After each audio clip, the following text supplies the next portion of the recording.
মোবাইলে কোরআন শরীফের অ্যাপ রেখে কোনো গান, নাটক ইত্যাদি ভিডিও দেখা যাবে কিনা? মোবাইলে কোরআনে কারীমের অ্যাপ আছে, আবার সাথে কি আছে? গান, নাটক, সিনেমা ইত্যাদি আছে। আমাদের বেশিরভাগ মুসলমানই হলাম আমরা এই বেজাল্লা মুসলমান, ঠিক কিনা বলেন?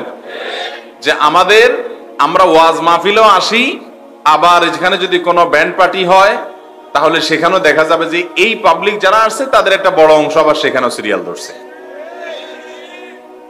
তো এটা তো কোনো ভালো মুসলমানের আলামত হতে পারে? ভাইরা আমার, ইসলামটা তামাশার জিনিস না। ইসলামটা আমাদের জীবনের সবচাইতে সিরিয়াস বিষয়।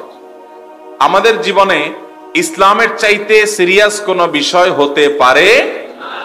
অতএব আপনি যদি আপনার মধ্যে ঈমান থাকে যে আল্লাহর সামনে আপনাকে দাঁড়াতে হবে, আল্লাহর সামনে আপনাকে উপস্থিত হতে হবে, আপনার জীবনের সবকিছুর হিসাব দিতে হবে, তাহলে আপনার এই মোবাইল ফোনের ভিতরে কোনো হারাম জিনিস যদি আপনি রাখেন, কোনো মিউজিক বিশিষ্ট কোনো গান যদি রাখেন, কোনো নাটক সিনেমার ক্লিপ যদি রাখেন, কোনো নায়িকার ছবি দেখে সেটা যদি মনে মনে আপনি গোপনে সে রিসাইকেল বিন, সে ফাইলে গিয়েও সেখান থেকে আমি এটাকে সম্পূর্ণ ডিলিট করব, আর কখনো এখানে কোনো হারাম জিনিস ঢুকাবো না, এটাই হলো একজন ইমানদারের ইমানের দাবি। আর বেজাল্লা মুসলমানের কাজ হলো যে কোরআনের অ্যাপও রাখলাম, আবার গান বাজনাও রাখলাম, হালাল জিনিসও রাখলাম, আবার হারাম জিনিসও রাখলাম, হুজুরের ওয়াজও শুনলাম, আবার ওয়াজের সাথে বহু আওয়াজও শুনলাম। এটা হলো ভেজাল মুসলমানের কাজ।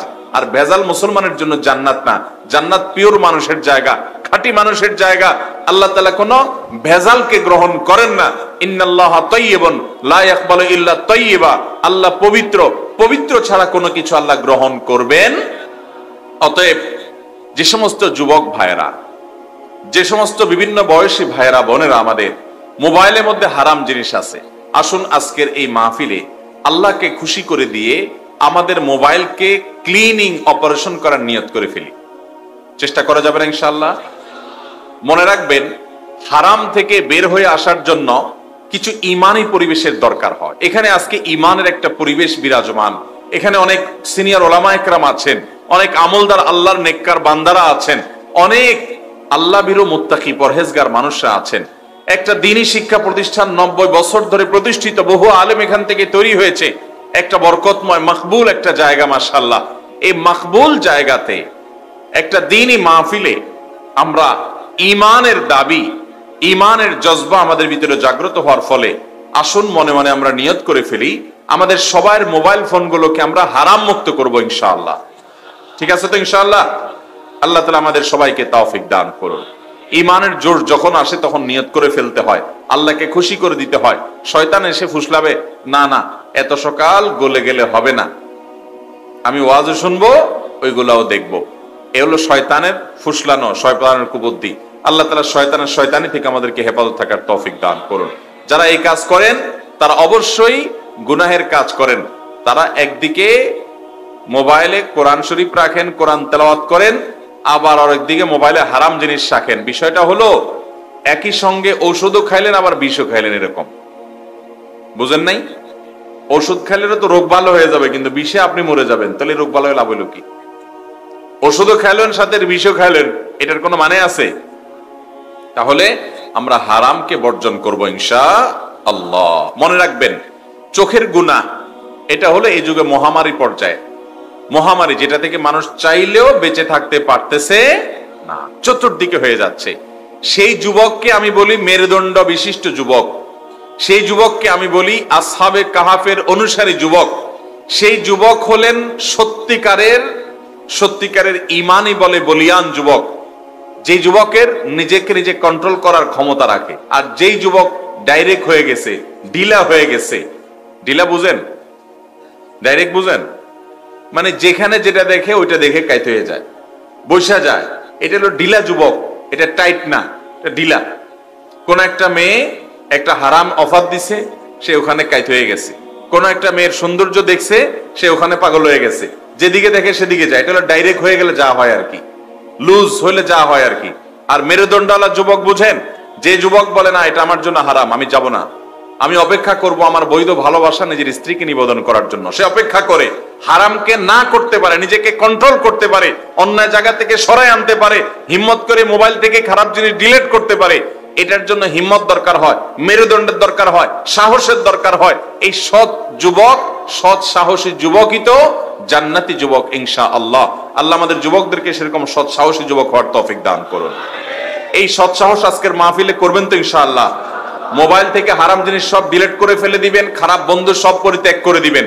এই যে একটা হার্ড ডিসিশন আপনি নিলেন, শক্ত সিদ্ধান্ত আপনি নিলেন, এই শক্ত সিদ্ধান্তটাই প্রমাণ করবে আপনি একজন সাহসী যুবক। সাহসী যুবক হওয়ার জন্য ইমানে বলের দরকার হয়। আল্লাহ আমাদেরকে সে বল অর্জন করার তৌফিক দান করুন। আমাদের যুবক ভাইরা জানে না তারা কাদের সন্তান। আপনি তো বেলাল, আম্মার, সোহেব, আপনি তো মুসআব ইবনে উমাইর, আব্দুল্লাহ ইবনে ওমর, আব্দুল্লাহ ইবনে আব্বাস রাদিয়াল্লাহু তাআলা আনহুম আজমাইন, এদের উত্তরসূরি। আপনি জানেন তাদের ইতিহাস, তাদের জীবনে কি ত্যাগ ছিল। এক মুসআব ইবনে উমাইরের ত্যাগের ইতিহাস আপনি জানেন। কত সম্ভ্রান্ত ফ্যামিলির এক একজন সন্তান শুধু আল্লাহর জন্য কত ত্যাগ করেছেন, ইতিহাসে স্বর্ণাক্ষরে তাদের নাম লেখা আছে। যে যুবক যৌবনের উচ্ছলতায় হারিয়ে যায়, যে যুবক যৌবনের উন্মাদনায় ডুবে যায়, যে যুবক শয়তানের প্ররোচনায় প্ররোচিত হয়ে যায়, যে যুবক ভুল পথে পা বাড়িয়ে দেয়, সে যুবক ইতিহাসের আস্থা করে নিক্ষিপ্ত হয়। আর যে যুবক আল্লাহর জন্য ত্যাগ করতে শিখে, হারামকে পরিত্যাগ করতে শিখে, মেরুদণ্ডকে সোজা করতে শিখে, অন্যায়কে না করতে শিখে, সৎভাবে জীবনযাপন করার সংকল্প করতে শিখে, ওই যুবক ইতিহাসে অমলিন থাকে, অমর হয়ে থাকে, আলোচিত হয়ে থাকে, প্রশংসিত হয়ে থাকে, মানুষের কাছেও, আল্লাহর কাছেও, আরশেও, ফেরেশতাদের কাছেও। কিয়ামতের ময়দানে সেই যুবককে আল্লাহ তাআলা আরশের নিচে কিয়ামতের ভয়াবহতম দিনে ভিআইপি প্যান্ডেলে ছায়া দিবেন ইনশাআল্লাহ। যুবক ভাইরা, সেই যুবক হওয়ার চেষ্টা করবো তো ইনশাআল্লাহ। আল্লাহ আমাদের সবাইকে সেই তৌফিক দান করুন। যৌবনের এই সময়টা আমাদের জীবনের ক্রিম টাইম, সবচেয়ে মূল্যবান সময় যৌবন কাল। এই জন্য আল্লাহ তাআলা মানুষের জীবনের এই যৌবন কালটা সম্পর্কে কিয়ামতের ময়দানে আলাদা করে জিজ্ঞাসা করবেন, ওয়া আন শাবাবিহি ফিমা আবলা, যে তার যৌবন কাল সে কি কাজে কাটিয়েছে। আল্লাহ জিজ্ঞাসা করবেন না বার্ধক্যে কি করেছো, বার্ধক্য আসলে বাদ বন্দেগী সবাই করে, এটা আল্লাহ তাআলা জানতে চাইবেন না। আল্লাহ বিশেষ করে জানতে চাইবেন যৌবন কালের সময়টা তুমি কিভাবে কাটিয়েছো। এই জন্য যুবক ভাইরা, যৌবন কালটা উন্মাদনার নয়, যৌবন কালটা নষ্টামির নয়, যৌবন কালটা উচ্ছলতার নয়, যৌবন কালটা বিভ্রান্তির পথে চলবার সময় নয়। যৌবন কালটা হলো অর্জনের সময়, যৌবন কালটা হলো ভালো কাজে কাটাবার সময়।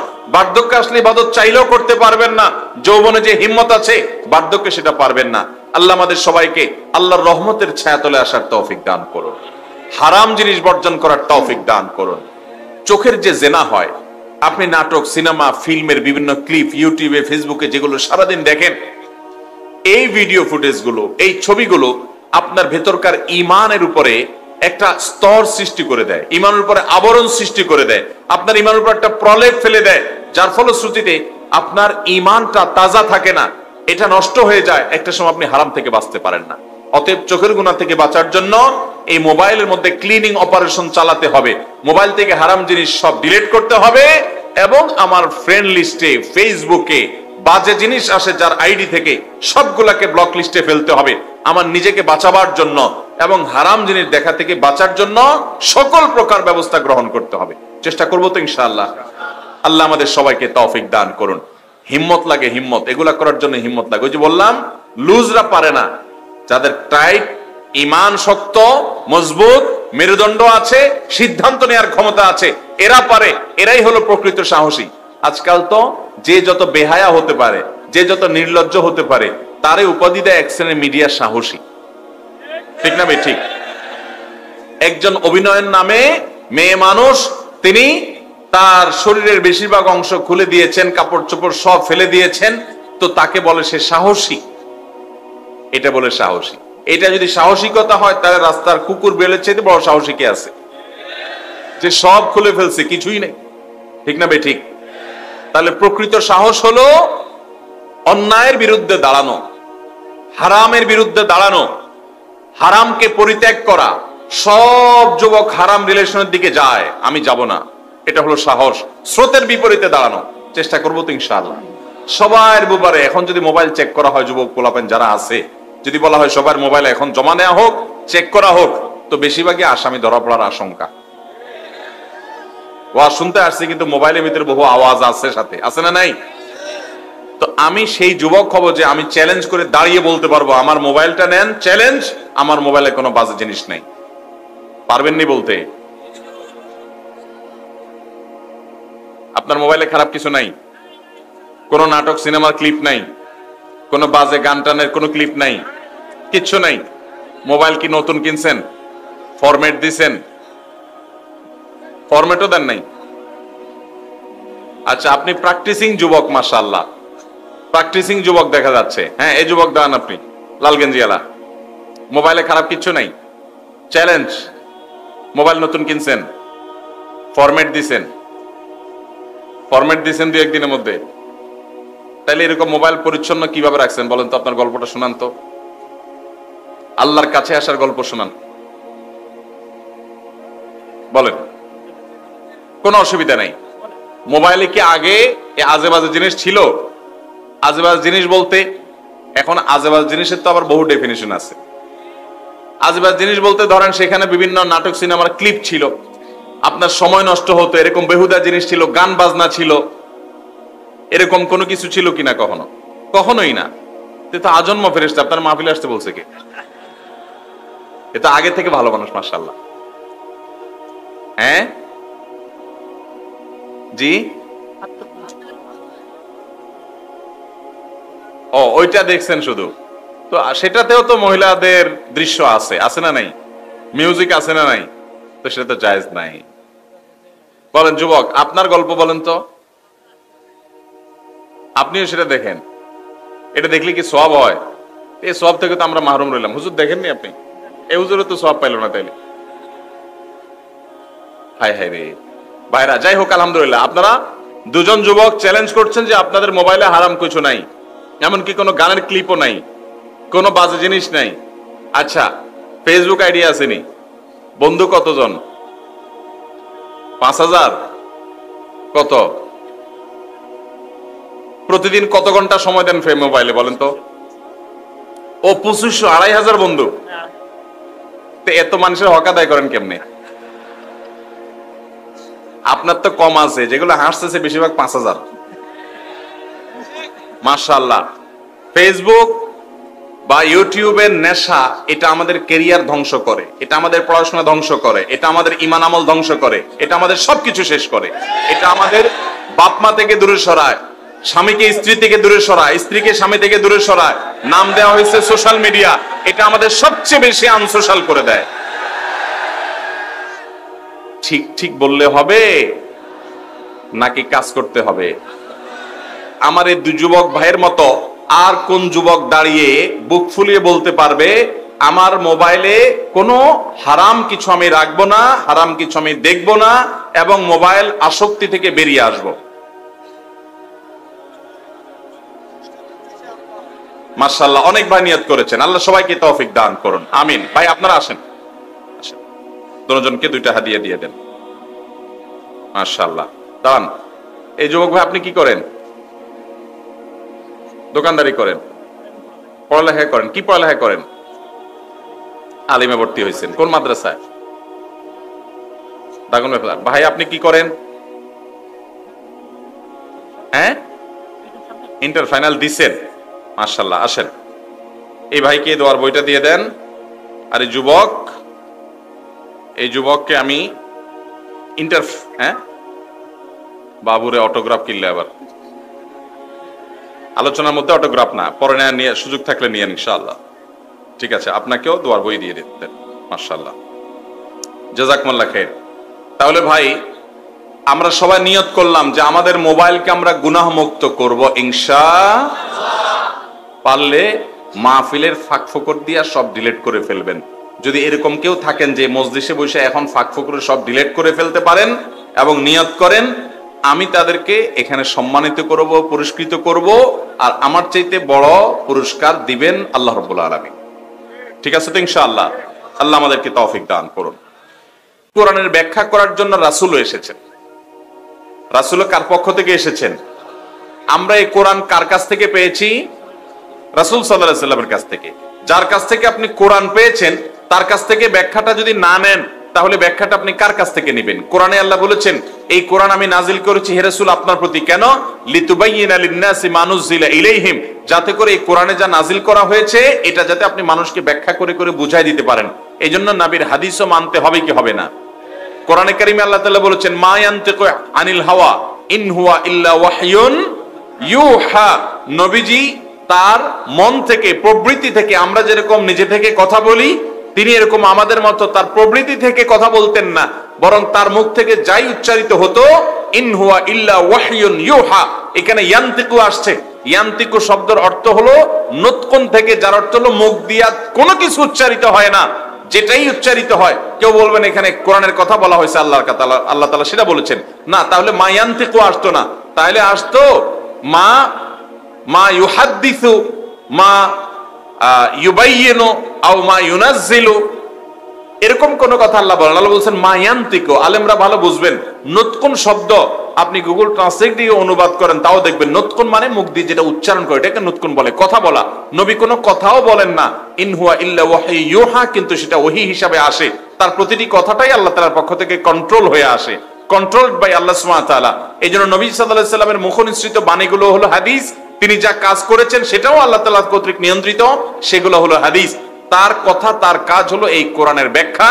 যদি কেউ কোরআনের ব্যাখ্যা নবী সাল্লাল্লাহু আলাইহি সাল্লাম থেকে না নেয় তাহলে শয়তান থেকে নেওয়া ছাড়া আর কোনো উপায় নেই। আল্লাহ তাআলা আমাদের যে সমস্ত ভাইরা বিভ্রান্তিতে পা দিয়েছেন তাদেরকে হেদায়েত দান করুন। তাহলে নবী সাল্লাল্লাহু আলাইহি সাল্লাম যা কথা বলেছেন, যা কাজ করেছেন সেগুলো হাদিস। তার সে কথা এবং কাজ, তার সেই মৌন সমর্থন, তার সামনে কোনো ঘটনা ঘটেছে তিনি চুপচাপ ছিলেন, তার মানে এটাকে তিনি এলাও করেছেন, এগুলো সবগুলো হাদিসের আওতায় পড়ে। এই হাদিসগুলো সবগুলো আল্লাহর পক্ষ থেকে ওহী। ওহী দুই প্রকার, একটা পাঠ্য একটা অপাঠ্য। পাঠ্য ওহী হলো কোরআন, আর গায়রে পাঠ্য গায়রে মাতলু অপাঠ্য ওহী হলো নবী সাল্লাল্লাহু আলাইহি সাল্লামের হাদিস, তার কাজকর্ম সেটা ওহী। এই ব্যাপারে মুসলমানদের সেই সোনালী যুগের সাহাবীদের থেকে শুরু থেকে আজও পর্যন্ত 1450 বছর আগে পৃথিবীর সকল মুসলমানদের সকল উলামায়ে কেরাম, প্রায় সকল উলামায়ে কেরাম এই ব্যাপারে একমত, একমাত্র কিছু বিভ্রান্ত মানুষ ছাড়া। আমাদের দেশে এই কথাগুলো যারা বলে, এরকম বলা মানুষগুলো আলেমদের পার্সেন্টেজে আনলে 1%ও পাবেন না। সৌদি আরবে পাবেন না, মিডল ইস্টেও পাবেন না, ইজিপ্টেও পাবেন না, সারা পৃথিবীতে এই শুধুমাত্র কোরআন মানতে হবে, হাদিস মানা যাবে না, এই কথা বলা মানুষ আলেমদের পার্সেন্টেজে 1%ও পাবেন না। নবী করিম সাল্লাল্লাহু আলাইহি সাল্লাম বলেছেন মান শাজ্জা শাজ্জা ফিন্নার, যে ব্যক্তি মুসলমানদের এরকম মূল যে ফ্লো আছে, স্রোত আছে, তাদের যে জামাত আছে আহলে সুন্নাত জামাত, সেখান থেকে বের হয়ে বিচ্ছিন্নতা বাদে গিয়ে, এরকম সংকীর্ণতা বাদে গিয়ে নতুন কোন কিছু ইসলামের নামে সে তৈরি করে, তাহলে সে জাহান্নামেও এই একা একা সে যেরকম একটা মত লালন করে ওই জাহান্নামও সেরকম করে পড়বে। অতএব আহলে কোরআনদের এই ফিতনা থেকে আমাদেরকে বাঁচতে হবে ইনশাআল্লাহ। আল্লাহ আমাদেরকে হেফাজত থাকার তৌফিক দান করুন। মনে রাখবেন ইহুদি খ্রিস্টানদের ষড়যন্ত্র, আমাদের অনেক ভাইরা না বুঝে তারা এখানে পা দিচ্ছেন। তাদের ষড়যন্ত্র হলো মুসলমানদেরকে আগে হাদিস থেকে সরাইতে হবে, ডাইরেক্ট কোরআন হাদিস দুইটাই বাদ দিতে বললে মুসলমানদেরকে বাদ দেওয়ানো যাবে না। এই জন্য আগে হাদিস থেকে বাদ দেওয়ায় শুধু কোরআনের কথা বলতে হবে। শুধু কোরআন মানতে গেলে সে কিছুই মানতে পারবে না, কারণ কোরআন তো সব পাইকারি কথা, ইনিশিয়ার ইঙ্গিতে বলে গেছে আকিমুস সালাহ, তোমরা সালাত কায়েম করো। কিভাবে কায়েম করো তার কোনো ব্যাখ্যা কোরআনে আছে? কোরআনে কেন থাকবে? ব্যাখ্যা দেওয়ার জন্য তো আল্লাহ তাআলা রাসূল পাঠাইছেন, ওনার কাজই হলো লিতুবাইয়িনা লিন-নাসি মা নুযিলা ইলাইহিম, এই কোরআনে যা নাজিল করেছে তার জন্য ব্যাখ্যা করে দেয়, এটাই ওনার কাজ। তো সেটা যদি আপনি না মানেন তাহলে আপনি ইসলামকেই মানলেন না। আল্লাহ আমাদেরকে বিভ্রান্তি থেকে বেঁচে থাকার তৌফিক দান। অনেকে সেতুর চাঁদা দেয় না, আবার যারা পরিচিত তাদের থেকে নেয় না, এবং আমরা বাইক চালাই, আমরা দেই না, তারা নেয়ও না, এবং অনেক নেতারাও দেয় না। এ সম্পর্কে কি বলবেন? ব্রিজের যে টোল সেটার কথা ভাই জানতে চাইছেন, যে অনেকে দেয় না, অনেকে আপনজন হলে নেয় না। ভাই প্রথম কথা হলো এই টোল যে নিচ্ছে সে নিজে বৈধ কিনা এটা দেখতে হবে আগে। কারণ বহু টোল আছে যে এই টোলগুলা এলাকার পাতি মাস্তানরা, এলাকার গুন্ডারা, দুষ্ট লোকেরা মানুষের কাছ থেকে জবরদস্তি আদায় করে, অথচ এটা তো সরকারিভাবে টোল নেয়ার সময়সীমা পার হয়ে গেছে, টাকা উঠে গেছে, তারপরও টোল নেয়, আছে না নাই? এই হারামখোররা যদি হারাম খায় সেটা যদি আপনি নিশ্চিত হন, তাহলে ফাঁকি দিলে সেটা জায়েজ হবে। বুঝেন না আমার কথা? কিন্তু আবার এটা যেখানে সেখানে ফাঁকি মারে দিয়েন না। আপনি যদি নিশ্চিত হন যে সরকারিভাবে এই ব্রিজের টোল তোলা বন্ধ ঘোষণা করা হয়েছে, আপনি পেপার পত্রিকা মিডিয়ার মাধ্যমে নিশ্চিত হয়েছেন, এলাকার পাতিনা মাস্তানরা, এলাকার ক্ষমতাসীনেরা তারা এখানে টোল তুলে চাঁদাবাজি করে মানুষকে জিম্মি করে টাকা নেয়, এটা যদি আপনি জানেন, তাহলে আপনি সেখানে ফাঁকিঝুঁকি করে না দিয়ে চলে গেলে আপনার গুনাহ হবে না। ফ্রি দিতে হয় আপনার বোনের জামাতে তো অফিসার, এই জন্য দুলাভাই শালার ব্যাপার, আপনার বলছেন না না তোমার লাগবে না, আপনি সুবিধা নিয়ে আসছেন। আপনিও একজন হারামখোর, আপনি একজন দুর্নীতিবাজ, আপনি একজন চোর, আপনি একজন অপরাধী। কারণ আপনি ওই সরকারি জিনিসটা বোনের জামাই থেকে সুবিধা নিয়ে আসছেন। বোনের জামাই কি বাপের জিনিস ওইটা? তাহলে সে কি আপনাকে ছাড় দিতে পারে? আমি একবার এক চোখের ডাক্তারের কাছে গেলাম যশোরে, আমার পরিচিত। তো ভাই প্রসঙ্গত বললেন আর কি, আমার আব্বাকে পাঠাইছিলাম ওনার কাছে দেখানোর জন্য। আব্বাজান রহমতুল্লাহ আলাইহি তিনি যখন বেঁচে ছিলেন তো সিরিয়াল ব্রেক করে গেছে কিনা এই জাতীয় কোন একটা আলাপ উঠছে, তখন উনি বললেন না ভাই সিরিয়াল তো ব্রেক করে আনা যাবে না, কারণ আপনি হুজুর মানুষ। এটা আমার আব্বার দিন কি ঘটেছে এই প্রসঙ্গে আলোচনা করতে উনি বলছিলেন। একজন ডাক্তারের কনসেপ্ট কত সুন্দর, কত পরিচ্ছন্ন, তার ধারণা কত ক্লিয়ার, কারণ তিনি দিনদার। সে ভাইটা বলছিলেন ডাক্তার সাহেব যে ভাই আমার এখানে খুব কাছের লোক যদি কেউ আসে, তাহলে সে রোগী যারা আগে থেকে সিরিয়াল ধরে আসে তাদের সিরিয়াল ব্রেক করে আমার কাছে আসতে পারে না, আমি তাকে ফ্রি দেখে দিতে পারি, সেটা ভিন্ন বিষয়। কিন্তু এই মানুষগুলো বসে আছে, এদের অধিকার, এই অধিকারটা লঙ্ঘন করার এখতিয়ার নাই। গতকালকের ঘটনা, আমার গাড়ি তেল নেওয়ার জন্য সিরিয়াল ধরে দাঁড়ায় আছে একটা পেট্রোল পাম্পে, ঢাকার একটা পেট্রোল পাম্পে। তো সেখানে অনেকগুলো গাড়ি সিরিয়ালে দাঁড়ায় আছে। ওই পেট্রোল পাম্পের পেট্রোলটা ভালো, ট্রাস্ট পেট্রোল পাম্প, এই জন্য সেখানে সিরিয়াল দাঁড়ায় আছে অনেকগুলো গাড়ির। আমরাও দাঁড়ায় আছি, জুমা পড়ে আমরা যাচ্ছি। তো হঠাৎ করে একটা বাস, প্রভাবশালী একটা প্রতিষ্ঠানের বাস, নাম আর বললাম না, ওই বাস আলা দেখি যে ঢুকাই দিল ভিতরে সিরিয়াল ছাড়া। সবাই দেখি চুপচাপ, কেউ কিছু বলে না। আমি গাড়ি থেকে নেমে যা বললাম বাসওয়ালাকে, বাস সরাও। তেলাদারকে বললাম এই গাড়িতে তেল ঢুকবে না, কারণ সে সিরিয়াল ভঙ্গ করছে, অন্যায় করছে। পরে আলহামদুলিল্লাহ ওই বাসওয়ালাকে সরতে বাধ্য করছি। আমি বললাম তুমি যত পাওয়ারফুল হও না কেন, তোমাকে আমি এখানে তেল ঢুকাতে দেবো না, তুমি সিরিয়ালে আসো, এত মানুষের সিরিয়াল তুমি ব্রেক করছো কেন? তো এই ধরনের অনৈতিক সুবিধা গায়ের জোরে, পাওয়ারে, মামুর জোরে, খালুর জোরে আমরা অনেক সময় নেই কি নেই না। এই জিনিসগুলো যে হারাম আমরা অনেক সময় বুঝিও না। আল্লাহ তাআলা আমাদেরকে সব হারাম থেকে বেঁচে থাকার তৌফিক দান করুন।